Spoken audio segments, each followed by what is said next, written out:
Hey, what's up, everybody? It's me again. It's TeaRon. That's TeaRon, period. And I'm here with my girl. What's up, lady? Hey, T. Hey, everybody in Ubiquitous Blacks land. It's me, Tiera Janee. Tiera. Yes. This review that we are about to do. Mm-hmm. I don't want to waste too much time, but Let's get to it. The biggest flex. Yes. We're going to get into this movie review straight away because the biggest flex is the way that Kandi Burruss and Todd Tucker have mastered the art of flipping the platform. They have taken that thing called reality TV, Real Housewives of Atlanta, and turned it into an even bigger empire than what Kandi was already doing. Yeah. It's true.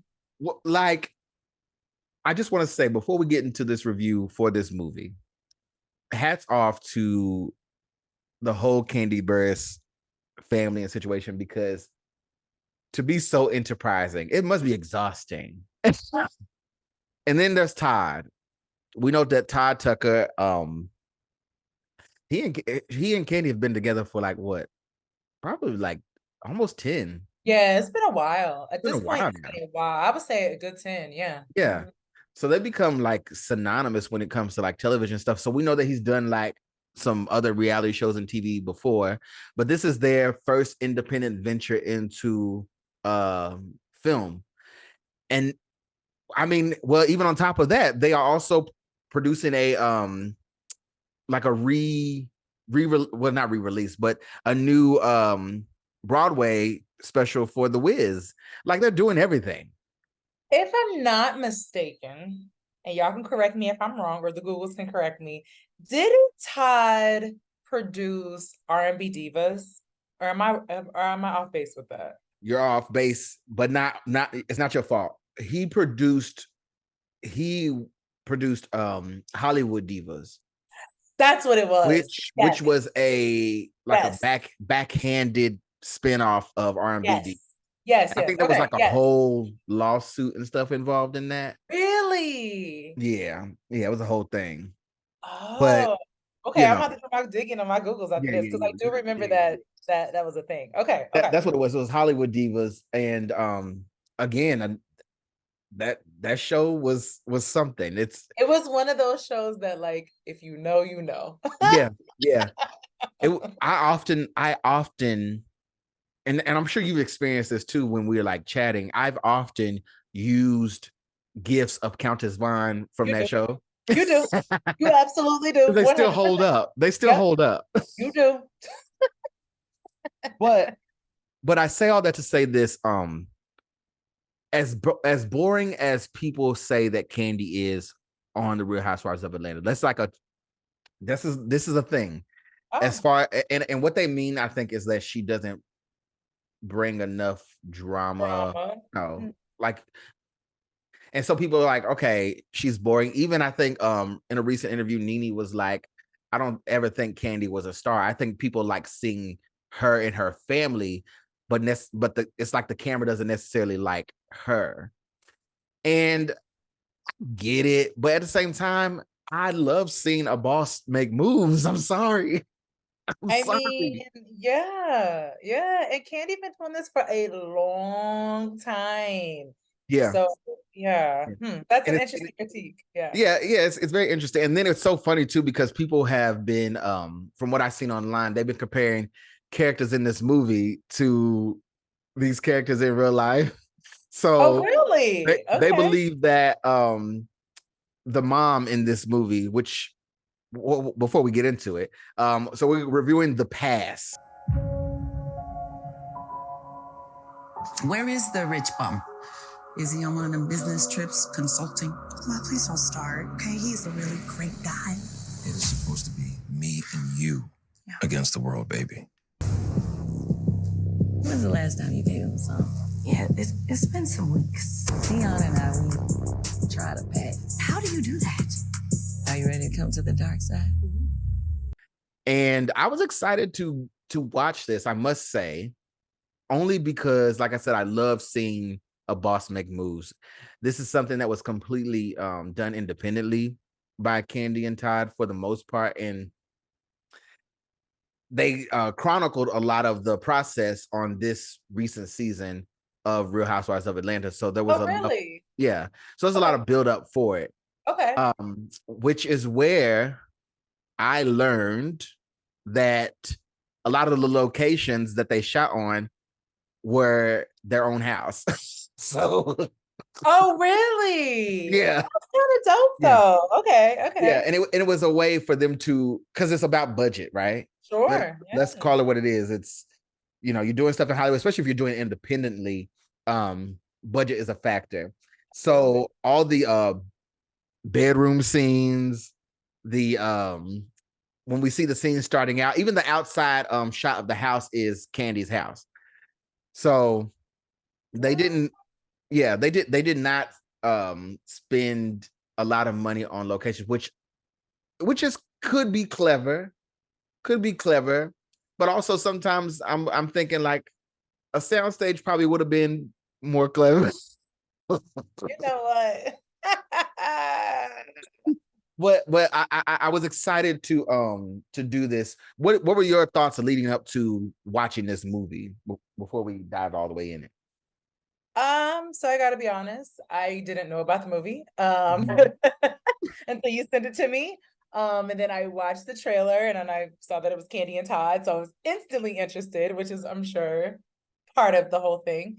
But it was cool to see. Like, I know that I haven't watched the latest season of Housewives, probably the last few seasons, but I do know that that's kind of been their storyline throughout for several years, is them trying to work together and put together projects, with Kandi like funding it money wise, but then Todd being kind of like the creative person behind it. So it was cool to see that come to fruition. But I had no expectations on where the other going into this. So I am excited to talk about this. I like that because that means we're gonna get something like completely genuine and authentic. I was watching it with the mind of knowing that they, like I said, shot it all in their home and all this stuff. And in a very unusual way, of course, like using the Housewives platform to promote the movie, getting the deal with Peacock, which also houses all of the Housewives shows, like genius. But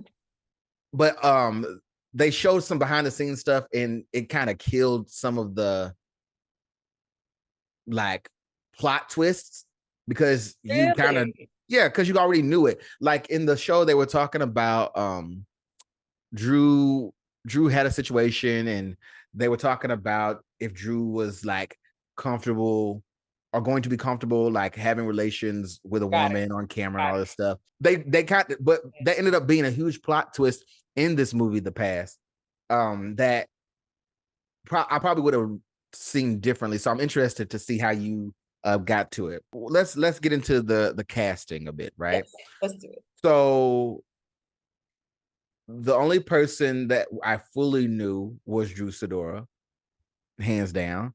Pause. Oh wait, no, go ahead.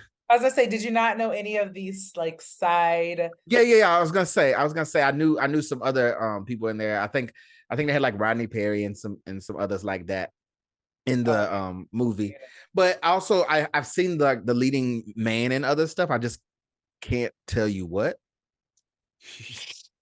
Well, the lawyer, the lady who played Drew Sidora's lawyer, Marietta. Yes, you know Marietta. Yeah, so she was also a reality show star. She was also Neo's children's mother. So I knew her.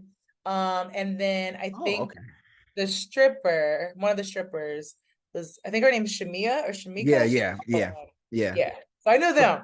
Yeah, Kandi pretty much put all her friends in the movie, including she herself.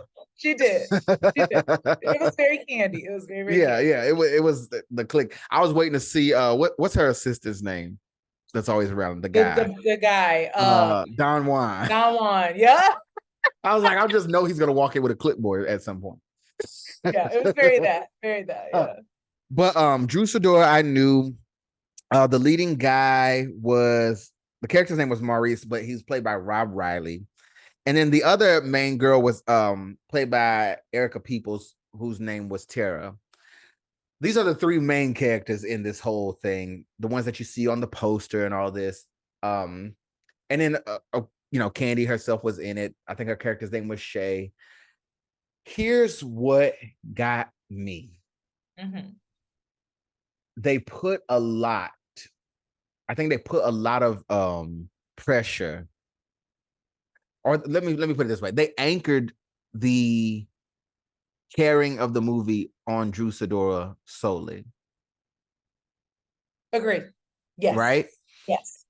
I will say this: Drew Sidora is supposed to be in movies, yes, yes, and I say that because there's moments even in this film where it's a little kooky.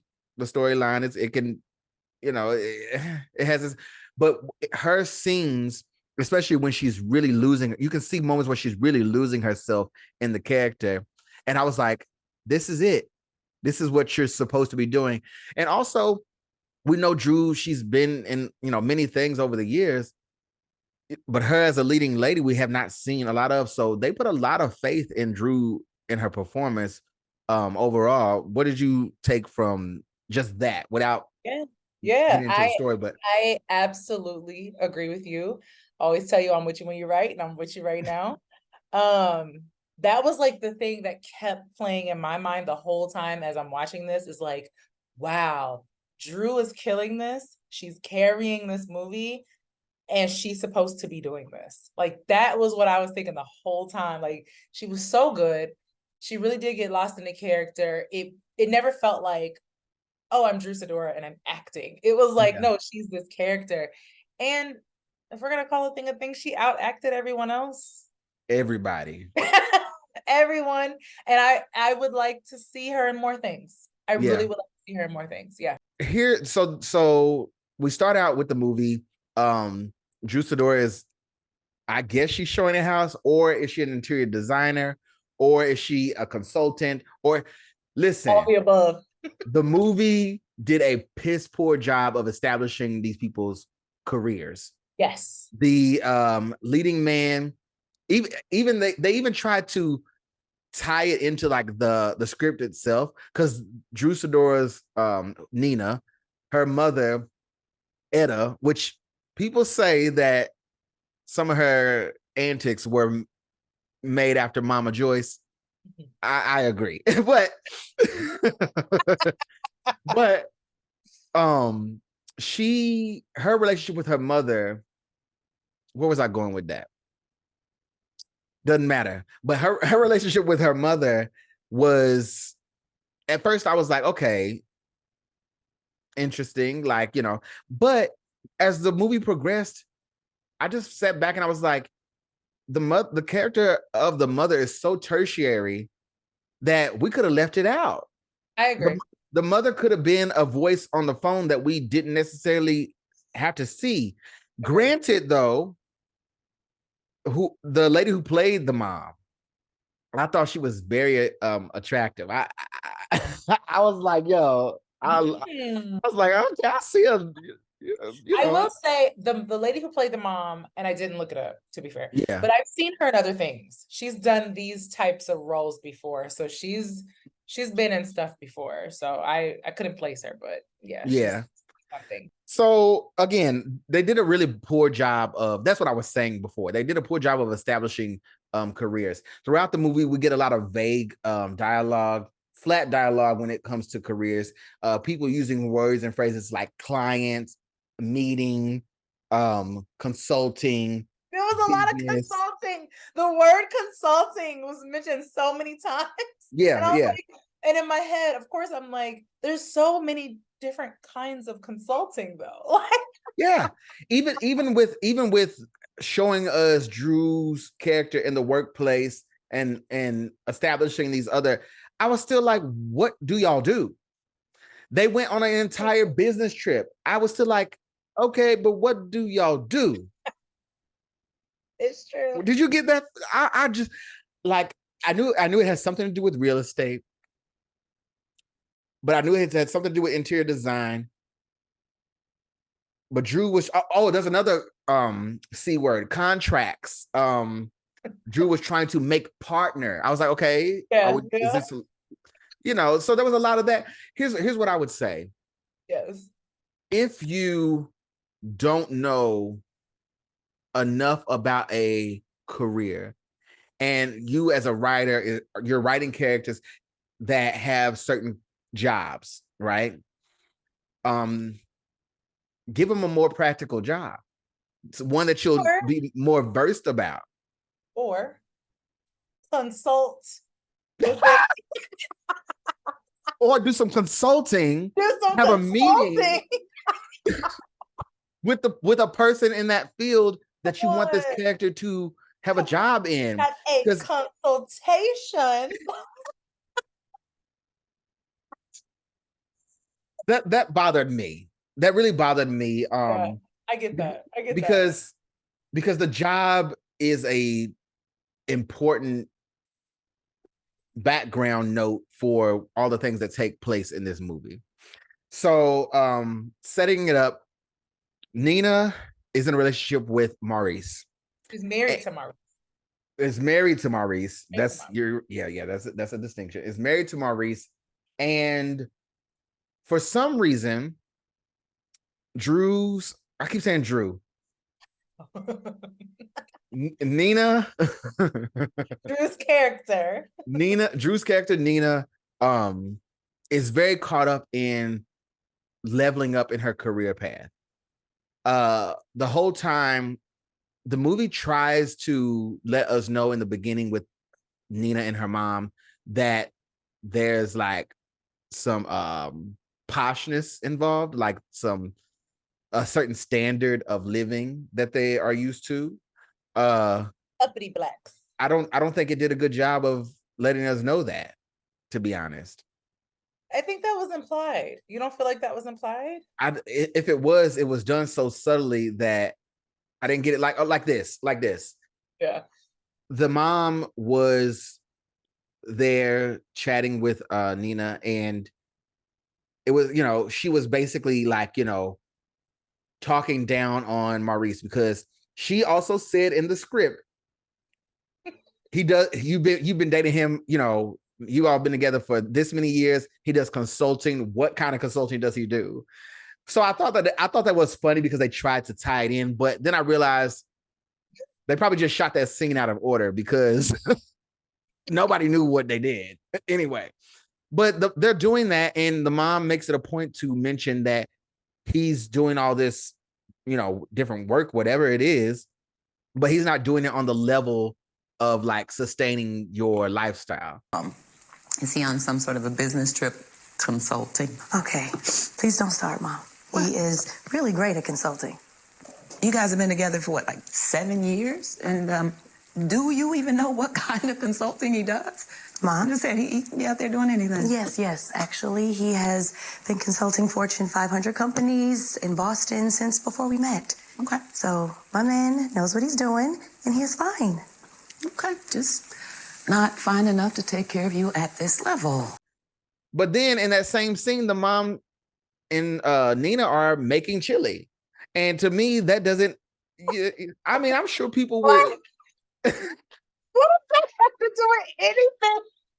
It just, when you are setting a tone, set the tone. So what are you saying? They should have been making chili. They should have had a chef making the chili for them. Is that what you're saying? Yeah, little stuff. Not necessarily a chef, but it could just been like someone in the background cooking for them, or maybe just have a little. Because later in the movie, the mom mentions a driver. If you have a driver, you probably have help with other stuff. So like set the tone so that we know, that we understand that Nina comes from money. Wait, I don't think they did a good job of letting us know that. Okay, clarify this for me. Okay.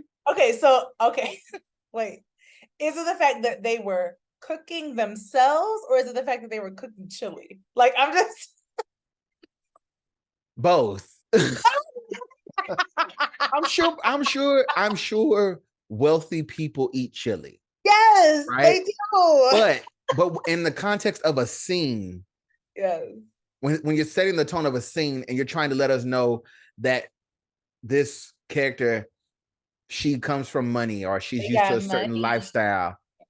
It's okay to do that or lay it on a little thick so that we know what we got, right? Because because we would have been like, okay, Nina comes from money, but she's wanting to like make a name for herself, so that's why she's so into her career. I don't think they did that, but this is, essentially the issue that is painted is that Nina is trying to level up in her career path, right? And she, for some reason, she has landed a well-paying gig, and her boss happens to be best friends with her husband.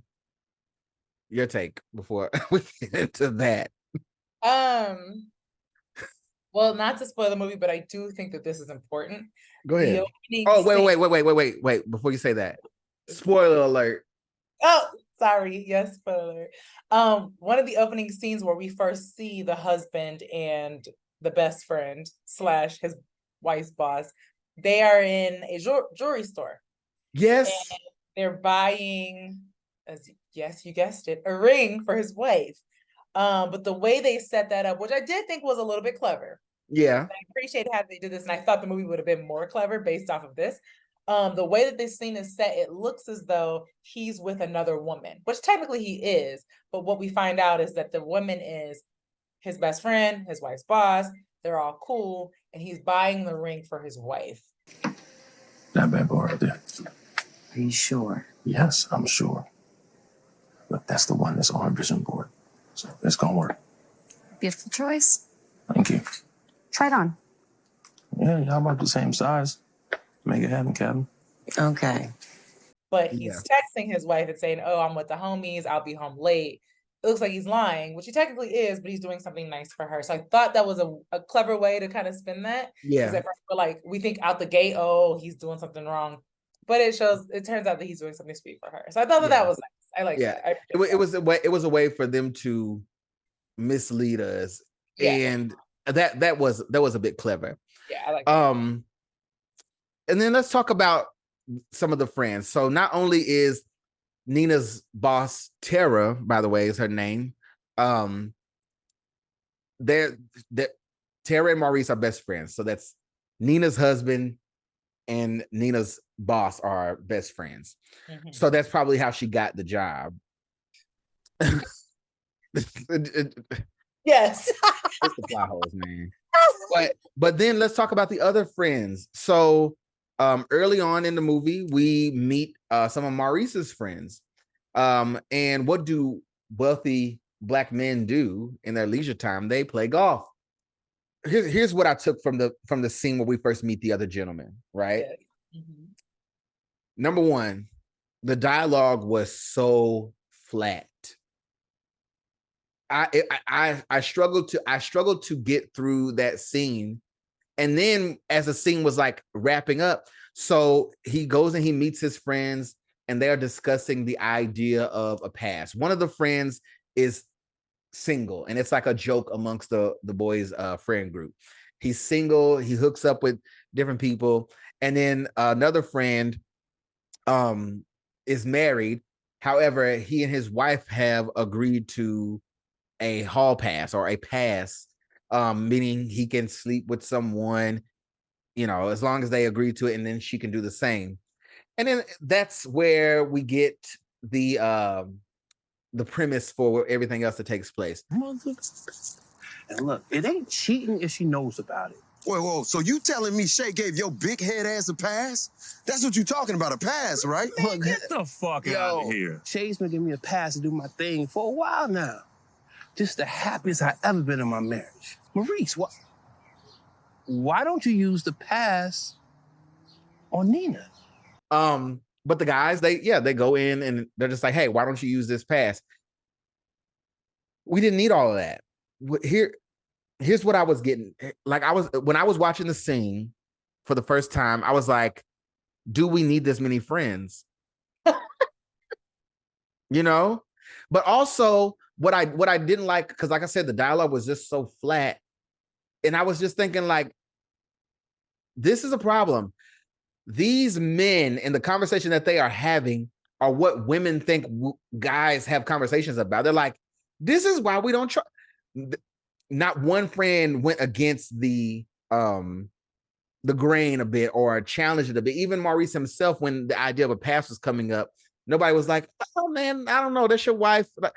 Listen, ladies, we as men do check our homies when they do this stuff wrong. Not everybody is saying, yeah, come up with a clever way so you can cheat on your wife. Yeah. Why don't you use this buddy pass? Or this hall pass. Come on, buddy pass. Come on, buddy pass. I was so bothered by that because I was like, y'all just like making women be like, mm-hmm. Yeah, exactly. That's what we do.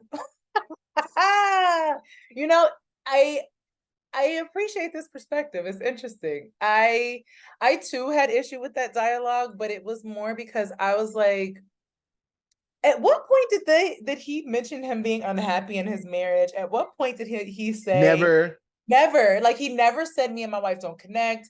Hey, we don't spend sexy time together. He never said that. They just kind of went straight to the hall pass. And to your point about like trying to set up, they should have set it up. They never set that up. Yes, she was busy. Yes, she had a career, but they never made it seem as though they had marital issues. No. So for them to jump straight to, oh, you should do a hall pass. I thought that was strange. And I was like, rushed. Wait, this was like it was rushed. It was a huge leap. It was a big leap. So I can appreciate your perspective there, but yeah, that's what I was thinking the whole time. So now we see that the idea of a pass has been planted in Maurice's mind, right?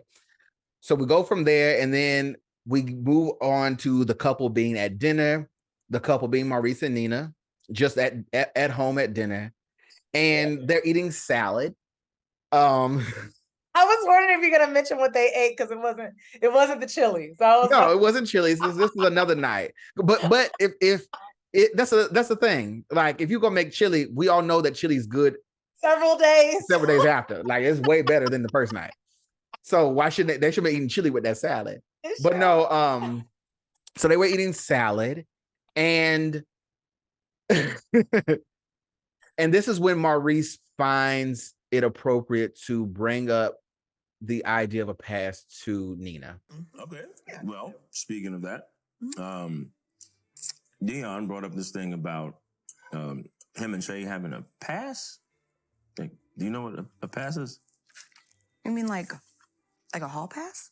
Yes. Oh. Yes. Okay. Apparently, Dion and Shay have done it a couple of times. Wow. At first, Nina's initially against it. And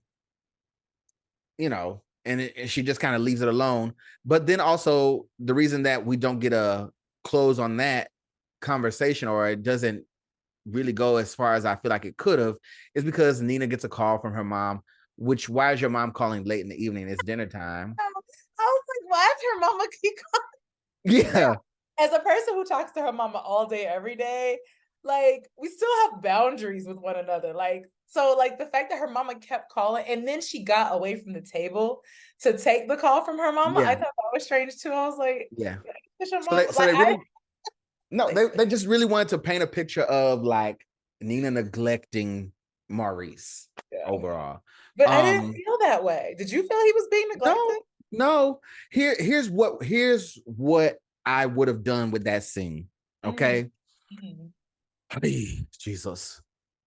Hire me. But no, here's what I would have done with this scene.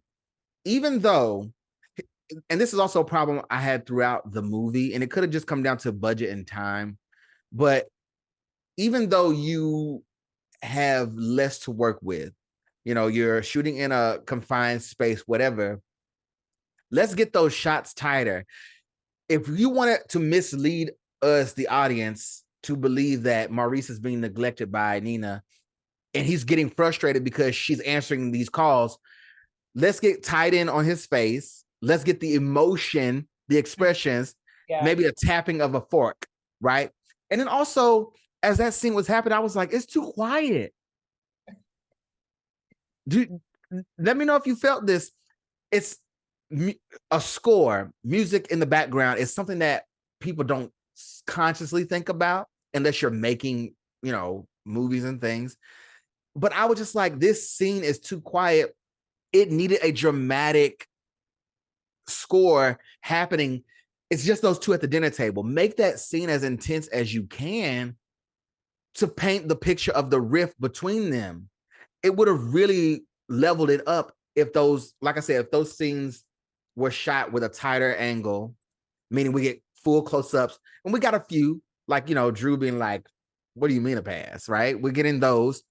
But the idea is that the husband is being neglected. He is frustrated. He's eating salad, for goodness sakes. Please. No. Please. You know what? Now that you say that, what would have been good is like when she got up from the table or her mama called or whatever, if he pulled out his phone and started liking booty videos on Instagram. Anything. Like that would have been like, oh yeah, he frustrated. Oh yeah, you know what I'm saying? Like something to show like he's having feelings. He's having emotions. And I don't think because a lot of scenes in this movie are far away. Right? And with a movie like this, when you're trying to lead an audience to a, down a path for them so you can swerve them later, let the camera get that action going. We see it again when the ladies meet up. So we had a guys scene. Now we have a ladies scene. First and foremost, with the ladies scene, we did not need the salutations at the beginning of that scene. So when the scene started, when the scene starts, Nina shows up to the restaurant to meet her friends, and they are like, oh, they have balloons, there's hugs, all this stuff. We didn't need any of it. Oh, Kandi had flowers. Yeah, we didn't need any of it. That's right. What it came off to me was like, I was like, is Kandi so used to having greetings on like Housewives? On Housewives, anytime they meet up, there's always hugs and initial that kind of thing. But was it just normal for her? Like, we didn't need it. We didn't need it. They could have cut it. TeaRon. What? We do that when we see each other, though. Y'all do, but we didn't need to see it. No, that's how they're establishing that they're girlfriends. No. This is what you do. Right, so we go from the dinner scene, we go straight to the girls meeting up the next day, whatever. What you do is you do the establishing shot, boom, outside shot of the restaurant, whatever. And then you go right into them sitting at the table having dialogue. We didn't need the intro. I see what you're saying because, okay, I got it. Because like on Housewives, it does nothing. Intro, it's like the person's name is on the screen. It shows where they from. You don't need it. Okay. Because we could have just seen her already at the table with that's me nitpicking as a viewer. But maybe it is. But this is another scene that misses the opportunity of letting the camera take us down a path. That scene was also far away. So if you think about the shots, we see one side of the table, Nina and Tiera, the other side of the table, Shay, which is Kandi's character, and I forget the other character's name. Forgive me. But it's all far away, right? We don't get very much dialogue. However, there's a moment in the scene where Tiera is saying something to Nina, and she subtly like gropes her on the leg or whatever, because you see Nina hit her hand away. Okay, now listen. This week, all we have to do is bring the designs, and then we are good. Yes, Allison. Oh my God! Do we have to keep talking about y'all boring ass job? What drinks it? Drinks. But I like my drink like I like my men's, and sometimes my women. Bottomless. You could have started making it known that Tiera is going to be a problem, or Tiera is imposing herself on Nina. All they had to do was give us a close-up shot, hand under a table. We see the hand touch the knee. We see Nina's hand push it away. That would have changed. That would have made that scene way more dynamic, because we would have been, as an audience, we would have been in it. Does that make sense? It does. You nitpicking tonight, but it does. I'm nitpicking, but nitpicking tonight. If you're gonna swerve me.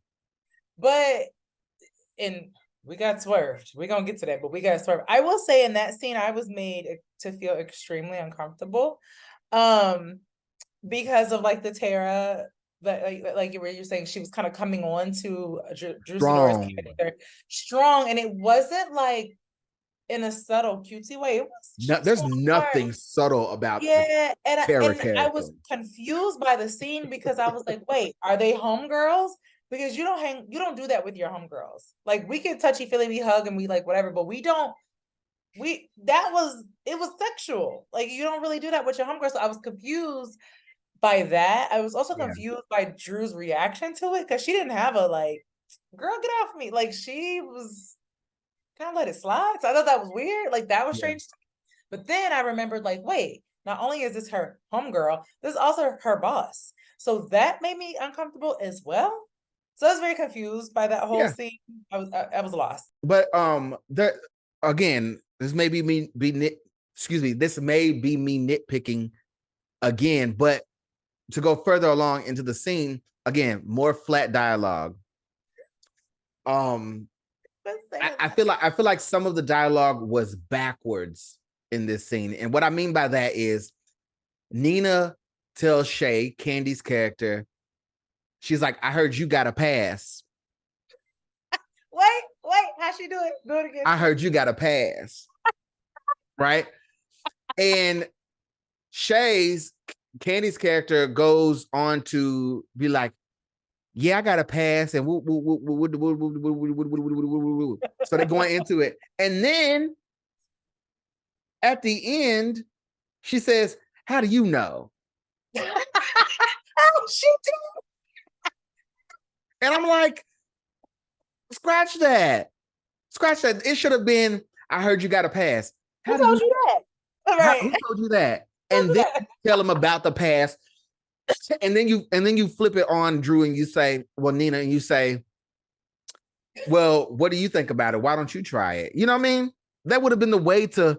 Yeah. It was so backwards. Little things. It's little things. Nitpicking.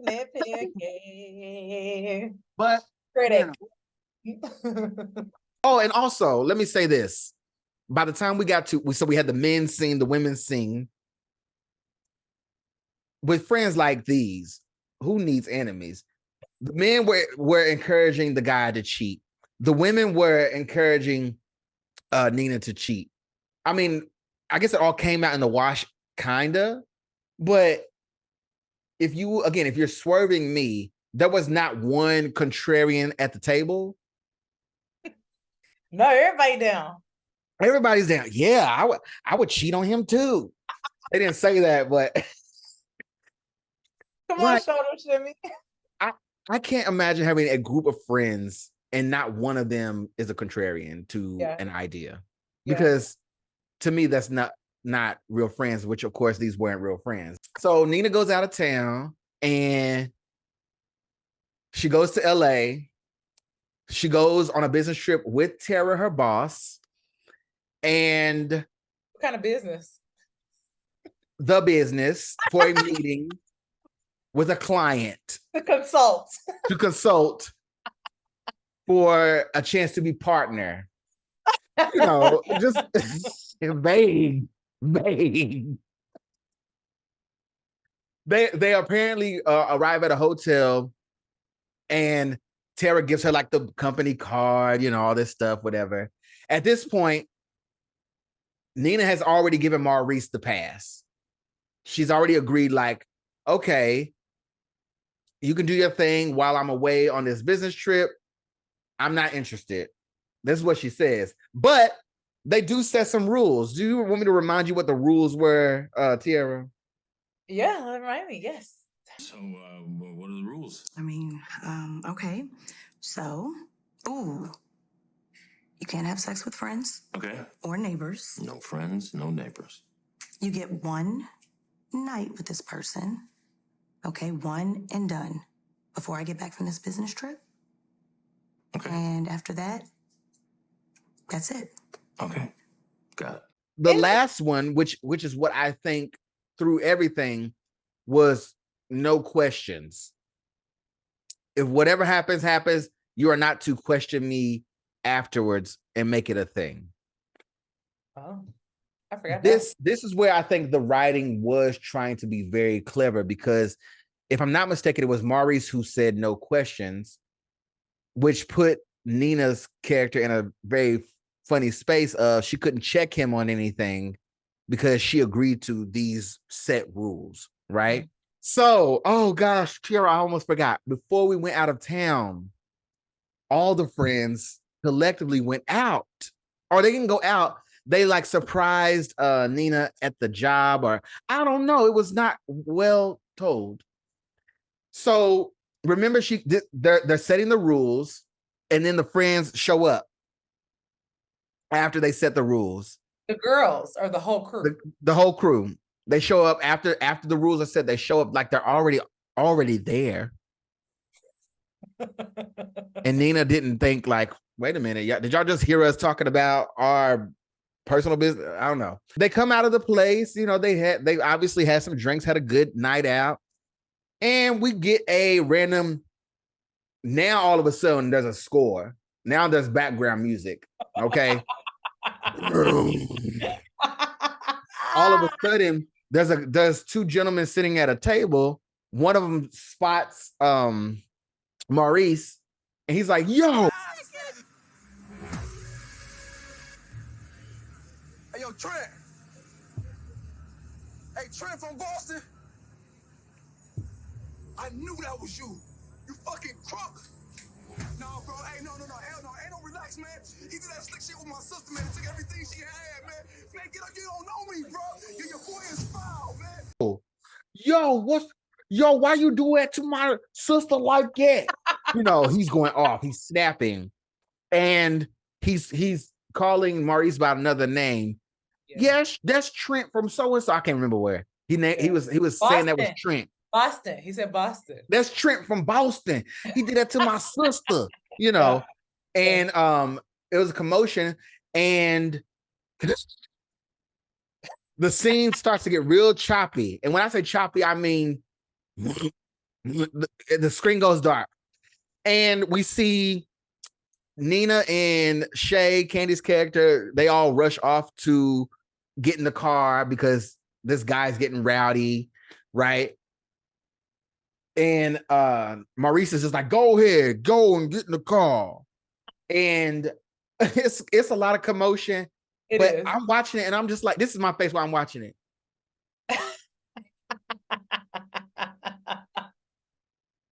What was going through your mind when this happened? Because I was confused. I was also confusion. I actually think I rewound it back because I thought I missed something. Because it just happened. It just happened. Like, so I rewound it back, and then it didn't. I was like, oh, it just happened. I want to add to that. Like, I forgot this even happened because they never addressed it.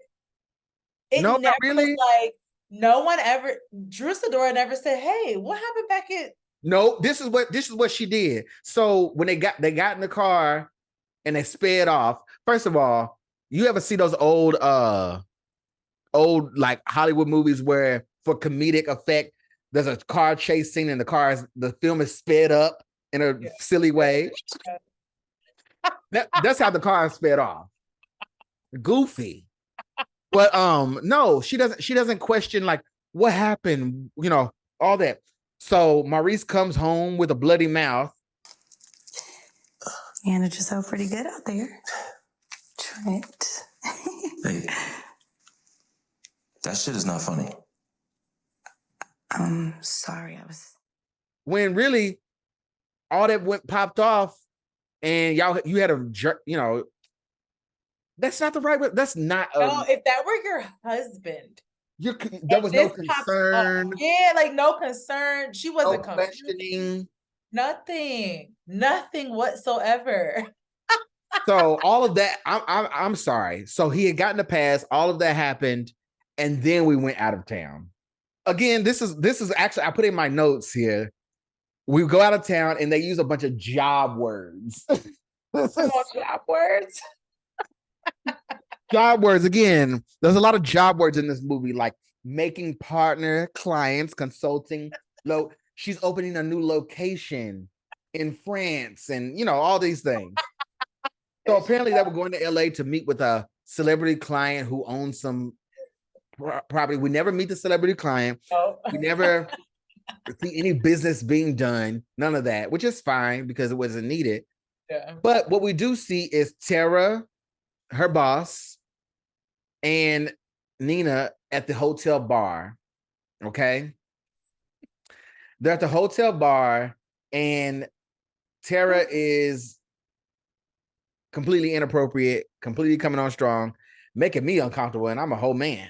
And so uncomfortable. Like, I'm watching this, and I'm like, again, I'm like, did I miss something? Did I miss a point where Sidora gave consent for this? Like, because there's just so much sexual energy and too like much boundaries. It was too much. It was too much.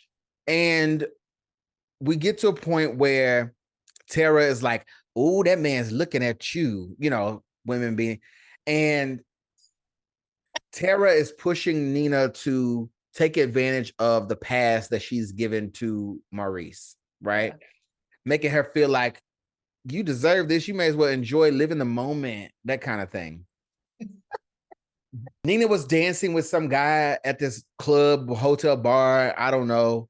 And she obviously starts getting a little faded, more than drunk faded.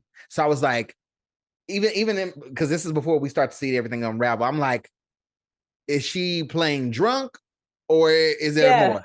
Yeah. Because at first I was thinking that, I was like, Drew, this is horrible. This is not how you act drunk. I thought so too. I was like, this drunk is weird. But then I was like, oh, okay. Yeah. Like, I've been drugged. Yeah. So she had been drugged and she was left alone with some guy. All of this to lead up to the sex scene. The reason I say the sex scene is because this is a sex scene that was touted about on Real Housewives of Atlanta. That was so okay. Okay. Right. So you knew to expect this. Yeah. Okay. So we get to the sex scene and we get swerved. Turns out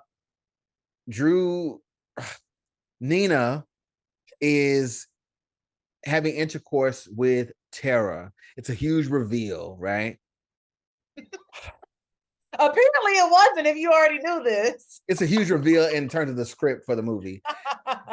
For those of us who have seen the buildup of this being played out on the Real Housewives of Atlanta, it was a major spoiler. I was anticipating the sex scene or whatever. And they, of course, made it a big deal, all this stuff and all this everything. What was your thought once it got to that point? Because this is again where I was saying we're watching it with different eyes. You watched this unknowingly.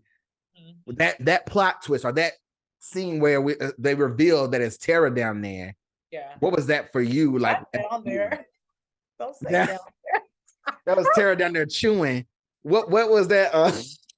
What was that like for you as a viewer who was watching with virgin eyes? Yes. I see what you did there. I feel okay. So the little switcheroo got me because I thought obviously it was the guy that she was dancing with. But then when I saw that it was Tiera, her boss / friend, I again was made to feel quite uncomfortable because again, I knew that at that point Drew was either drunk or drugged. So I was like, consent to this. So that's weird and awkward. And then they made it as though she was almost like hallucinating a little bit. Yeah. So for them to be like, oh, she enjoyed this. I'm like, but did she? Or was it what was in her system making her? So I'm not gonna lie, I was really weirded out by that scene. Yeah. I didn't like it. I did not like that. I didn't like it.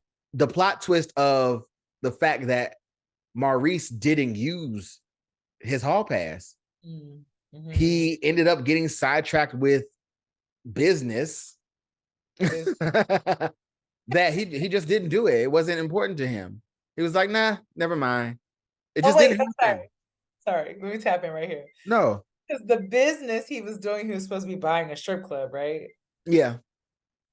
That's so random. Like, why? Well, maybe he was going to consult the strip club owner to then have a meeting to do business with and make partner. Just shy. But what did you think about that? So now everything is twisting. We get the terror reveal, and then we get the reveal that Maurice didn't use his past, and now Drew is basically on the hook for not only using her past, but using it against the rules that were laid. What is that like for you? I was just like, dang, girl, this is where you gotta tell the truth. But of course, I knew it was a movie, so she wasn't gonna tell the truth. But in my head, I was like, just tell the truth. It's gonna get worse. It's gonna be so bad. But that's what I was saying. I was like, there was the no questions, right? Mm-hmm. Which I thought the writing was clever in that regard. That Maurice was like, don't ask any questions afterwards. So it was a lot going on, where she was just like holding it in. She was ashamed that she did it. Not only did she do it, she thinks she enjoyed it.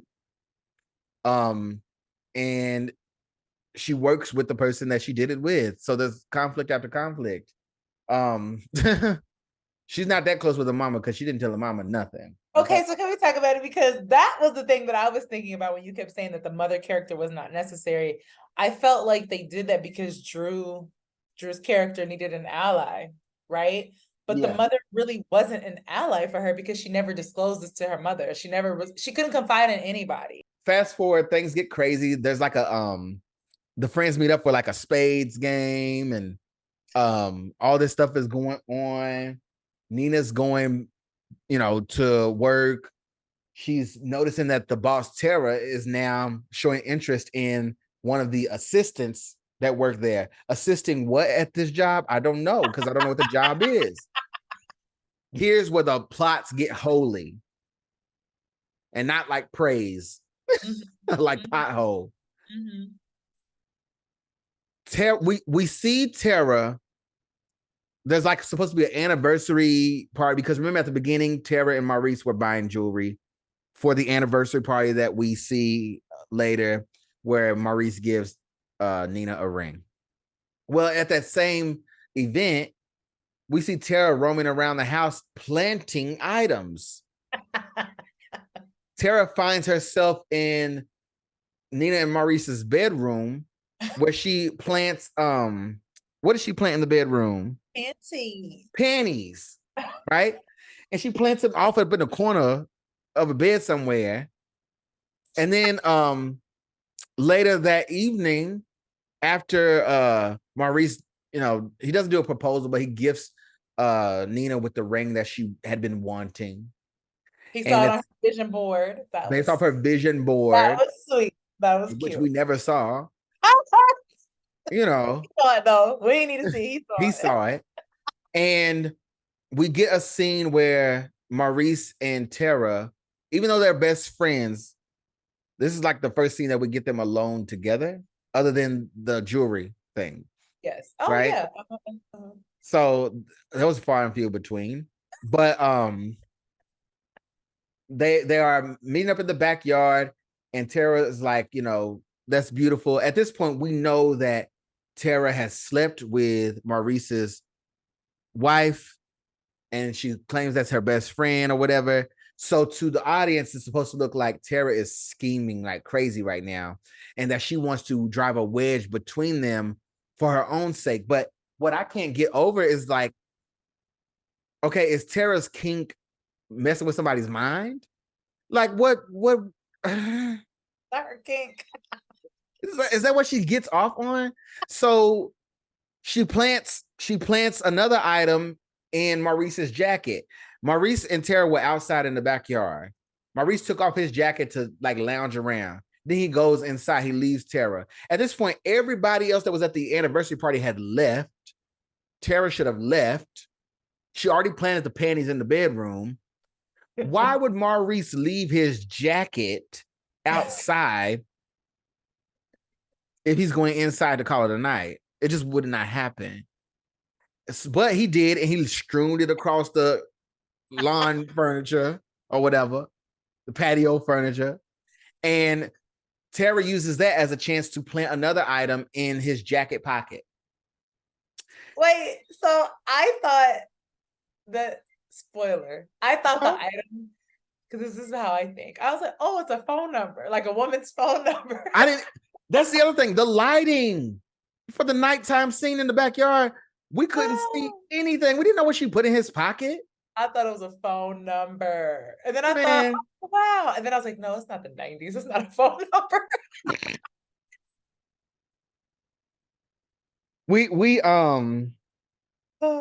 So she plants the panties, she plants the item in his pocket, which the item is a condom wrapper, all these things, right?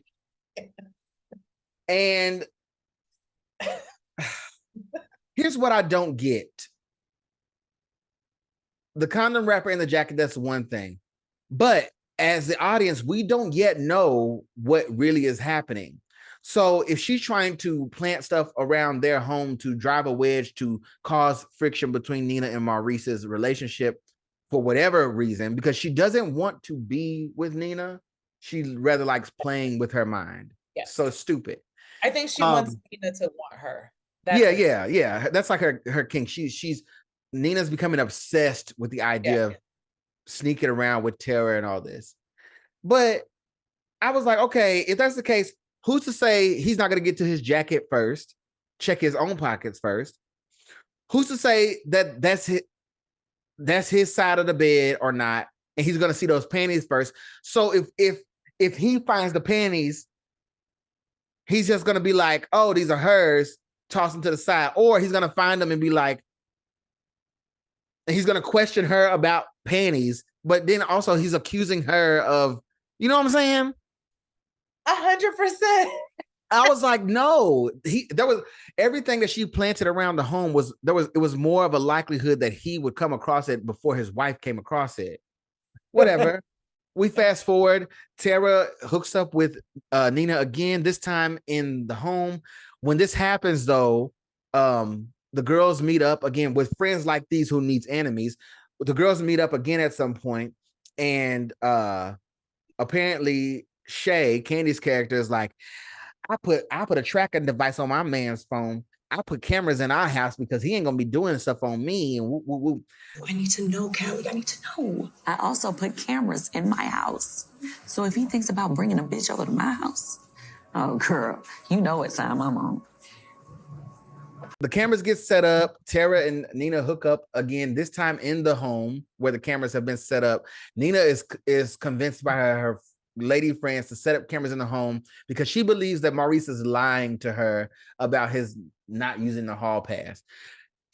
You got to be careful about people you are dating or in relationships with who out of nowhere accuse you of stuff and do it in an aggressive manner, all this stuff, because they probably accusing you of stuff that they doing.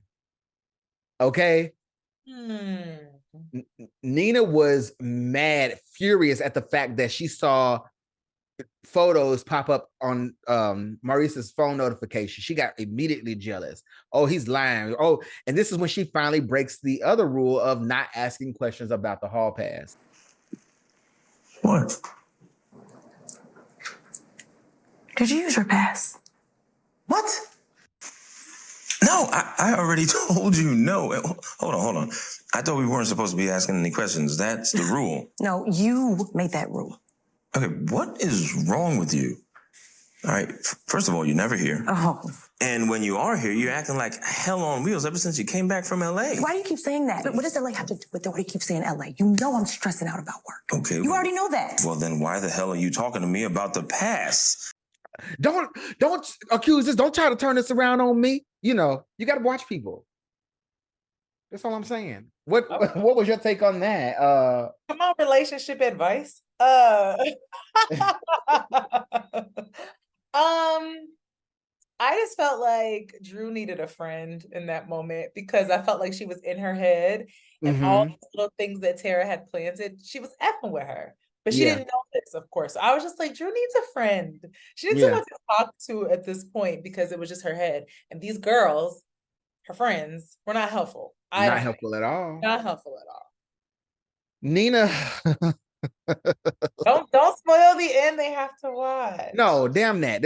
I told you spoiler alert earlier in the video.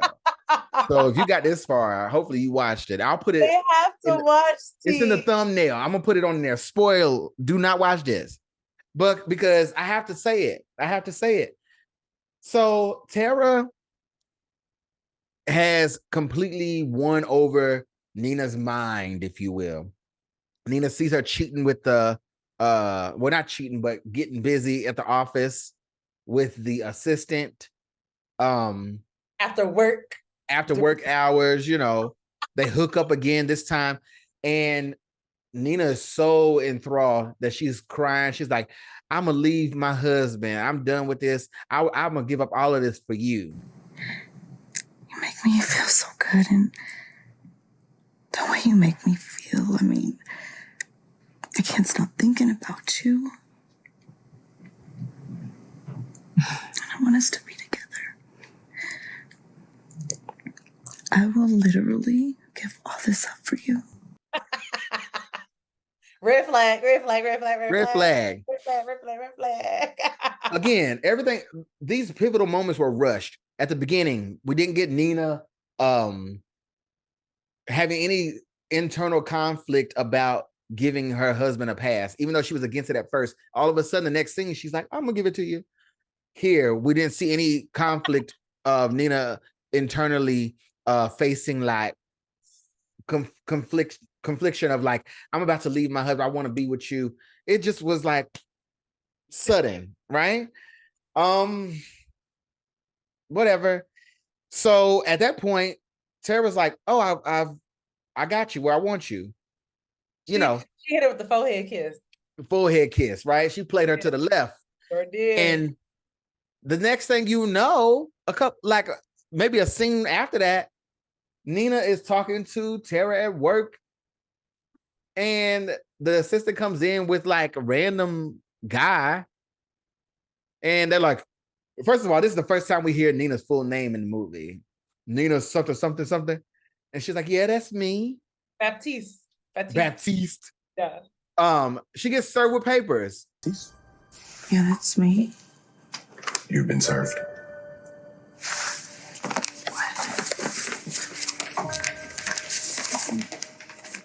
It's nothing to worry about. We'll figure it out.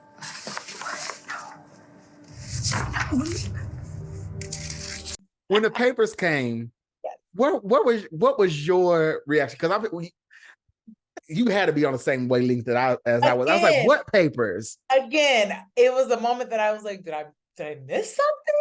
But by that point, I wasn't even gonna rewind it no more. I just said, you know what? If I missed something, I'm just going. It's okay. And then so it's surprise, they're divorce papers. She gets served a divorce papers from Maurice out of the clear blue. And then next scene, there's a proceeding. There's a divorce hearing. Do they do divorce hearings at midnight? Okay, so again, I have to think of that too. But I was like, maybe it's after work, and maybe it's wintertime, so maybe it's like 6:30. TeaRon. But it seemed quiet in the office. Well, everybody goes home. I don't know. Maybe they were on a different floor, because sometimes the conference room was on a different floor. I don't know. Even the establishing shot of the building, it was pitch black outside. Wasn't no traffic or nothing. Because they shot it when it was midnight, but it was set at 6:30 in the winter. I'm gonna let you try to save it. They basically are trying to, prove that the other has cheated on the other. And all of a sudden, Maurice is like, Nina says, oh, well, I gave him a pass and he insisted. So this happened and he stepped out and all this stuff. And Maurice is like, what pass? I don't know what you're talking about. Never, none of that. He cut the whole proceeding short. He's like, here, Yanor, say less. Yanor, say less. And hands her the phone. On the phone, there's a video of Nina getting busy with Tiera, apparently. So somehow or another, he's gotten a hold of the video. It's been sent to him. Well, because remember, she set up the cameras in the house. She set up the cameras, but we didn't see the video. We didn't know how he got it. Nothing was said. She didn't, even in the proceedings for the divorce, it never once came out of Nina's mouth. How did you get that? Because the judge told her, if you leave the proceedings, you're going to be held in contempt. And she left anyway.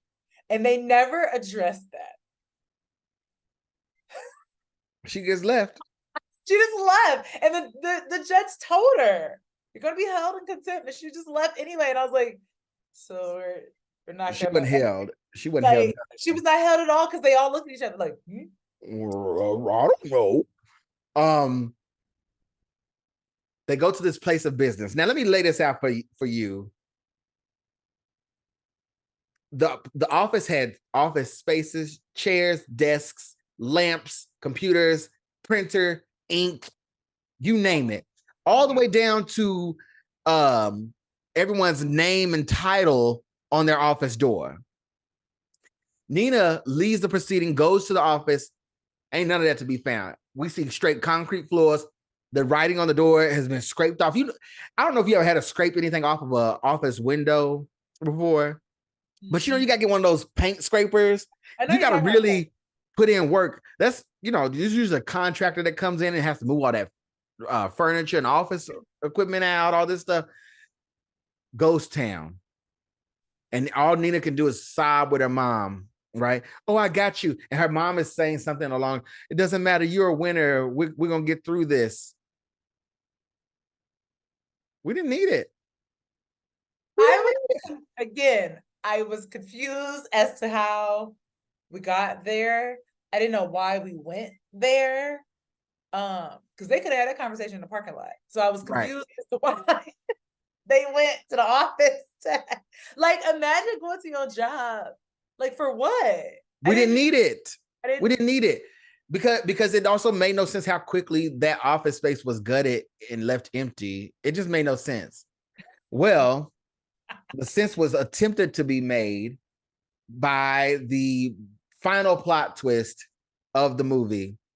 Tiera, do you want to take the lead on that real quick? Do we want to spoil it? Yes, this is a spoiler video. All right. Well, this is when the plot twisted, child. Again. I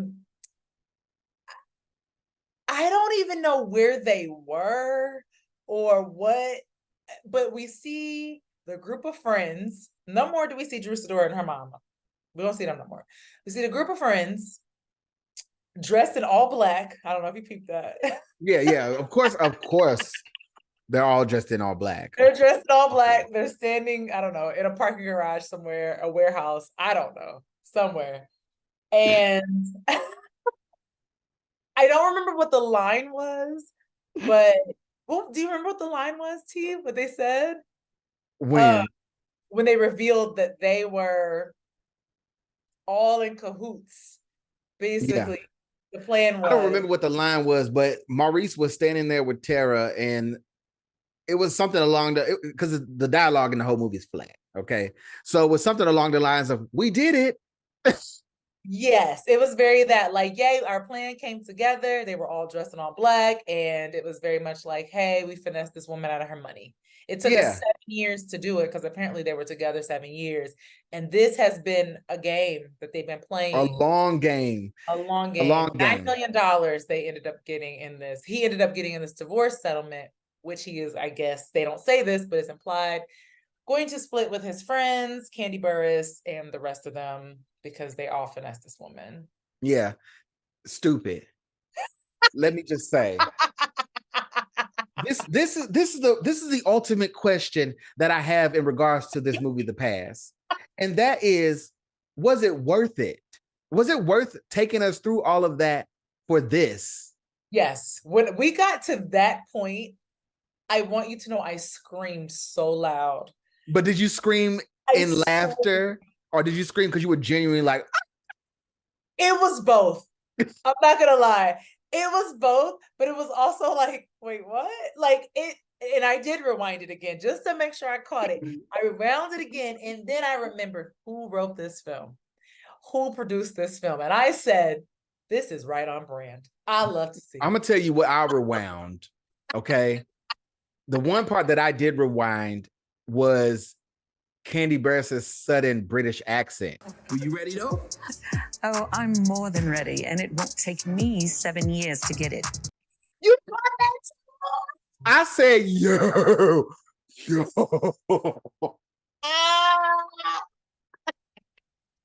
Apparently, Shay is some Brit, you know, because if you are a underground, you know, crew of criminals who dress all in black, who play these long schemes, with people to get chunks of money out of them. I don't know if 7 years is worth the 9. Because you got to keep that up. Correct. And it's essentially your life. Like you are. I'm sorry. I ain't trying to cut you off, but here's like I said, the hoes be plotting. Okay. Swiss cheese. Tiera was a boss business owner of a business where they had clients and they met people. They went out of town. This would have had to be a documented tax liable business with other employees that Tiera slept with, right? Wait, what? I'm just saying. So she went and started a business in her name, built the business up, right? The business was making money hand over fist. She had celebrity clients. They were going to open a new facility in France, all this stuff. The business all of a sudden got shut down for $9 million. The sense did not make there, you know? What's your point? What's your point? My point is, why even go through all of that? If it's like the long game is 7 years and it's Maurice's assignment, they couldn't come up with another angle to play. She couldn't just had another job. They controlled her career life, her personal life, everything. Yep. For $9 million. Yeah, but you gotta pay taxes on that money. If you finesse somebody, you ain't gotta pay taxes. They had to pay taxes on having employees at the business. It was dumb. And then go ahead. I'm sorry. No, I was gonna say it was dumb, but then like also the fact that like Kandi Burruss's character was pretending to be married to homeboy, because I still was like, oh, they were married. No, she was like, oh, I had to pretend to be married to him for 7 years. Exactly. That's dumb. Dumb. But then I was like, okay, again, the sense was made when I thought about whose movie this was. But then I was like, oh, they're trying to open-ended for a sequel. That's what we don't need a sequel, y'all.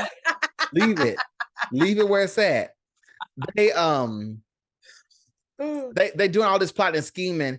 They in some underground tunnel having this meeting, and one of the friends has a tablet, and she's like, next is your assignment. You are going to be assigned to a old man who has a lot of money. Are you ready? You know, it was just cheesy. The payoff was not great. I'm gonna go ahead and give you my rating on this. Let's hear it. On our rating scale, I'm going to give this a Kevin Hart. Okay. But a very soft Kevin Hart. Okay. Because gave it something else that we haven't given anything yet. But I'm gonna give it that, and that is because I did appreciate. I do celebrate independent Black films and all this. I love that Kandi and Todd have this relationship where they can work together, have a family together, and make these major moves. All those things that surround the idea of the film. I love that they had faith enough in Drew Sidora to perform so well in the movie. I appreciated that. But when it came down to it, it wasn't worth it to me. The actual story, the plot, it wasn't worth it. I don't know. Like, I'm torn. Like, I'm torn. Don't let me influence you. I want to give it a Jennifer Lewis. Okay. Because I think I really enjoyed Drew Sidora. She really carried. And it was nice to see her. Like, I enjoyed that. I really enjoyed that. So I'm torn. I want to give it a Jennifer Lewis because I didn't hate it. I didn't hate it, actually. I didn't hate it. I wouldn't personally put it on, but like if somebody came over and was like, "Oh, you want to watch this?" I would watch it. I wouldn't go watch it again by myself, but I'm gonna go with my first mind. I'm gonna give it a Jennifer Lewis. I'm gonna give it a Jennifer. Yep. I'm gonna give it a Jennifer Lewis. Yep.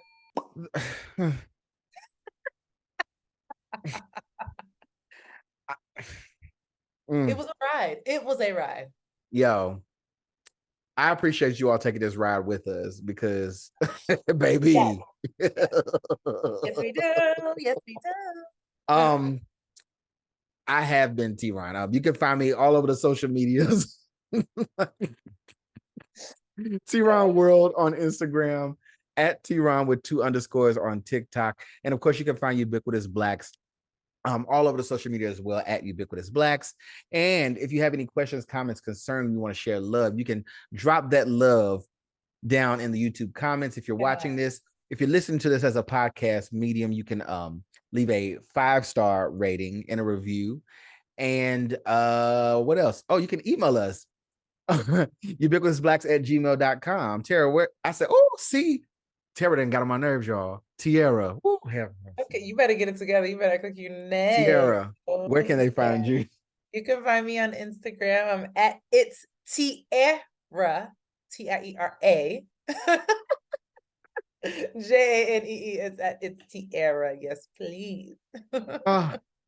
And if they have any suggestions for us, what can they do? Yeah, no, real talk. If y'all have suggestions, please put them in the comments. Please do not text us, DM, WhatsApp directly. Put it in the comments, y'all. The comments matter. They help. We do appreciate the love. We do appreciate suggestions, all the things. But please put them in the comments. It just takes a little extra effort, and we appreciate that. Please.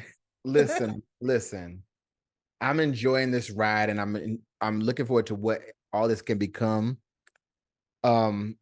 And I will sit through the past 2 if that means we're on up and up, but don't make a past 2.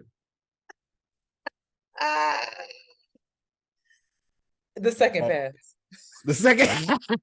Another pass. The past. The past. Passes. The passing, because somebody should have got killed. That'll be the next one. Stop. Give y'all free ideas. Right. Kandi, Todd, take this on the chin. Love y'all. Hire me. Consult with me. Have a meeting with me. Make him partner.